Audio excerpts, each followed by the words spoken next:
Here are my top recommended items to bring, unexpected things, on your next cruise. Hi, I'm Professor Melissa and I love to cruise. And my first few cruises, I had no idea that I should pack these things. Of course, I knew things like my clothes, sunscreen, and things like that. But now that I've taken over 30 cruises, I definitely have some things in my bag that I never would have expected. So let's get into it. First is ducks. Kind of like Jeep culture and cruise culture, hiding ducks around a cruise ship is just a fun part of the cruise experience. Now, I'm kind of lazy. I buy my ducks in bulk and simply hide them around the ship, but some people go all out. They'll buy tags, I'll drop some in the recommendations down in the description, and they'll personalize with their information, their sailing date, and wrap them around their ducks, or they'll put their ducks in little bags. Hiding them around the ship so kids and adults alike can search and find them is a really fun thing. My kiddo absolutely loves hiding and searching for ducks, so make sure you don't forget to pack your ducks.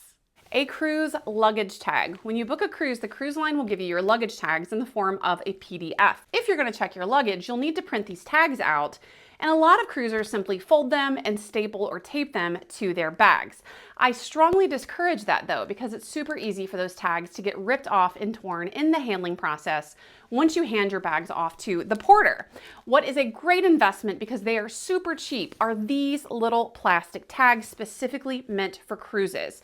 Now, Royal Caribbean tags are a little bit different. They're longer and skinnier. Everybody else is pretty much the same kind of format. So I encourage not buying the Royal Caribbean specific ones. Buy these because the Royal ones will fit in here. They're really cheap for a multi-pack. They have these little secure ties. Once it's in here, it is not going anywhere. It's very difficult to rip off, because if it gets ripped off your bag, the cruise line has to figure out who the bag belongs to. If you don't have a regular luggage tag, they may have to go through your belongings, and it may delay getting your luggage to your stateroom. These are definitely a must-have for me. An extension cord. This is the most crucial, probably, in my opinion. Now, it's really important when you're taking a cruise that you bring an extension cord, because a lot of cruise staterooms have very few outlets, and that's difficult if you're especially a girl and you've got hair products, you've got to charge your phone, and you have one or more people sharing a stateroom with you. Having a multi-outlet charger allows you to plug into one plug and use multiple devices simultaneously. I have several favorites. This is one of them because it has traditional plugs and USB and USB-C specific ports. Now, another benefit about these extension cords is the extension. I've been on many cruise ships where there is no plug anywhere near the bedside, and I use my phone as an alarm clock, and I also like to check it throughout the night sometimes without having to get up out of bed and go look. Having an extension cord allows you to have better access to your phone. Now, this is important to note. Most cruise lines will allow use of an extension cord as long as it is a non-surge cord. If it is a surge protected cord, it's considered a fire hazard and it will get confiscated. If that happens though, no worries, they'll give you a claim check. You can go retrieve it at the end of your sailing, but that's kind of a hassle. Now, one notable exception is Royal Caribbean. Royal Caribbean forbids all extension cords, both surge and non-surge. Now, that being said, I've sailed Royal Caribbean many, many times, and I have only had my cord confiscated one time. So even if you're sailing Royal Caribbean, I think it's worth the risk, although this might flag a little bit more than using another type of cord or using a plug-in adapter that doesn't have a physical cord but allows you to plug in multiple devices into one outlet. Now, as I mentioned, the cruise staterooms are problematic in that they have a shortage of electrical outlets, and oftentimes there are not many electrical outlets by the bed. So this is my next must-have, a power bank. This is great in those situations where there is no plug by the bed, your extension cord isn't even long enough to reach it, but you need to charge your phone overnight, but you also want easy access to it. So I use it for this. I plug my phone in, keep it right there by my bedside, so I have easy access to my phone, plus it can charge. Another benefit of this is that I find that my cell phone battery zaps in foreign cruise ports. It just dies so fast. I've used this so many times, it's been a lifesaver for me. I highly recommend using a power bank and packing it on your next cruise. A lanyard, or in this case, a retractable one. Now, a lot of people on cruises will wear the over-the-neck lanyards, but if you want something a little bit more discreet, this is one that clips on, and you can put your stateroom card here through the hole if it has one, not all do, and you can expand and contract. When you go on a cruise, you'll be given a stateroom card. They're called different things. Royal Caribbean's is called a Sea Pass, Carnival is called a sail and sign, but this is your access to everything on a cruise ship, from getting in your stateroom to making charges on board or even making charges on the private islands that are owned by the cruise line. By using this, you have your card handy at all times without having to fumble around and look for it in a bag, a wallet, or something like that. So this is just a handy way to keep your card available and make sure also that you don't lose it. This next one is a silly, fun favorite, but like ducks are a part of cruising culture, so is door decorating. Now again, I'm all about the lazy girl method. I don't get really involved in my door decorating. I don't have time for that, but I do love buying magnets. These are a super easy, low effort way to decorate your door. You just put them on your door. Now, word of caution, some stateroom doors are not metal. And if it's not metal, these are not gonna stick.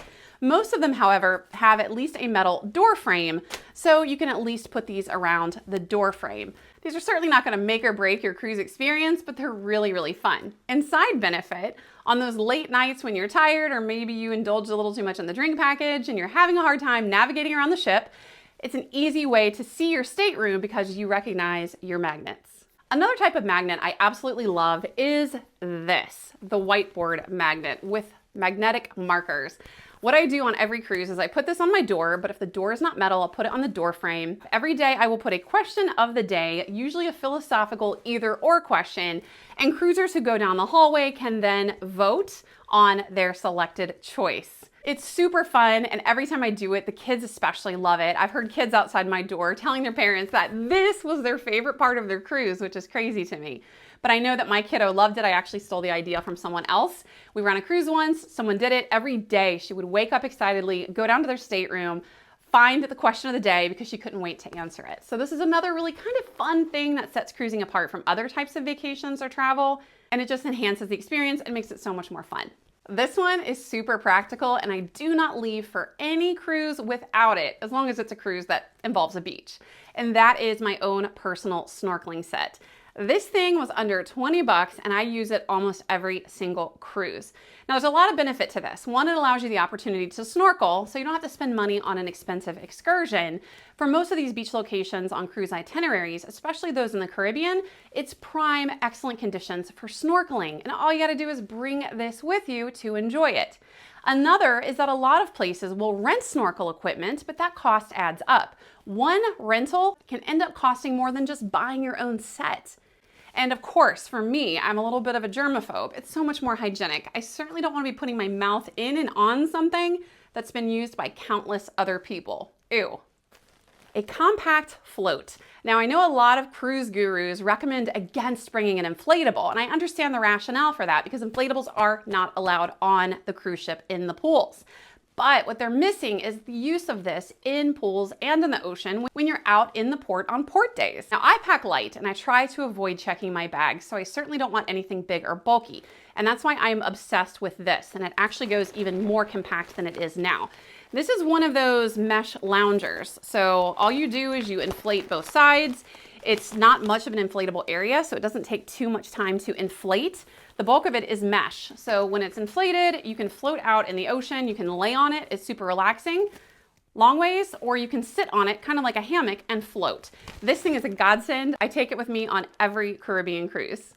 A lockable bag. If you're sailing on a cruise itinerary to the Caribbean or other beach locations, you're going to want to have a place that's safe and secure to put your belongings, including your cash, your phone, and your stateroom card, and any other valuables. I like this because it's not super high tech, nor would it be probably too difficult to break into, but the important thing with this is that it is a deterrent. If a thief is walking along the beach and they see this that's locked, they're not gonna waste time and draw attention trying to fiddle with this versus grabbing the low-hanging fruit of some fellow cruiser that just left their stuff laying out. Now, I've looked at a lot of different lockable options, but I don't like a lot of them because they tend to be hard cases, and that takes up a lot of space in my bag. And I pack light, I don't check bags. I love this because it is so compact and it's really easy to use.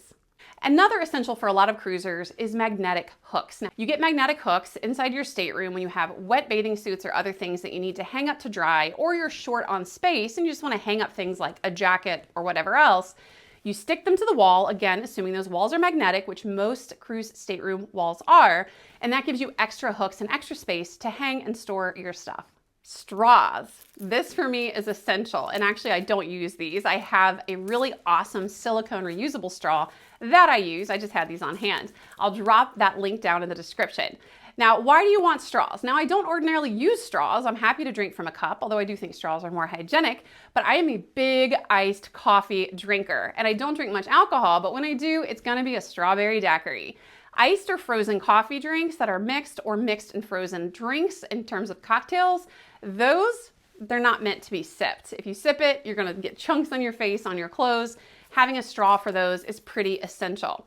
Now, some cruise lines have pretty good straws. I like Royal Caribbean straws. They're ocean friendly, they're environmentally friendly, but they're still good quality straws. If you're sailing on Carnival though, you're gonna wanna bring straws because they use a sugar straw. Now, I know some cruisers actually like them. My kid eats them and says they're good like candy, ew. But they tend to get really soggy and they flop over. I like to nurse my drinks. I'll drink an iced coffee sometimes over the duration of an hour. And after about 10 minutes, those straws start to just get really soggy and gross. So there you have it. Those are my cruise must-haves. And I'm curious, what are yours? What did I miss? What should I start packing to make my life easier? For all the items I talked about, I will drop the information and links down in the description, but I truly do want to know what you use. Send me links too.